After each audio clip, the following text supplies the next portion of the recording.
নমস্কার বন্ধুরা, Bangla study channel পক্ষ থেকে আমার জন্য একটা নতুন ভিডিও হয়েছে।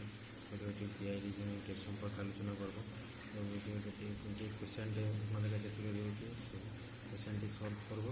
তার জন্য ভিডিওটি শেষ পর্যন্ত ওয়াচ করবে। আশা করি খুব হেল্পফুল হবে। ভালো লাগলে লাইক, কমেন্ট এবং শেয়ার করবে। এখানে এটা বার করতে হবে কীভাবে হয়েছে। উপরের সংখ্যা দুটো যোগ করছি, 5 + 13 = 18। নিচের সংখ্যা দুটো যোগ করছি, 6 + 3 = 9। দুটোই বিয়োগ করলে হচ্ছে 9, সেটা মাঝেরটা আসছে। সেম 11 + 24 করলে হচ্ছে 35। 25 + 5 করলে হচ্ছে 30, দুটোই বিয়োগ করলে হচ্ছে 5।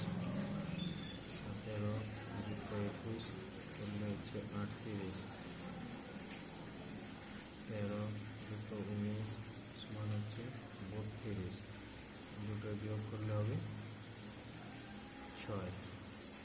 বিকাশ চিহ্ন করে আমার 6 অ্যান্সার হবে। অপশান সি হচ্ছে আমার রাইট অ্যান্সার।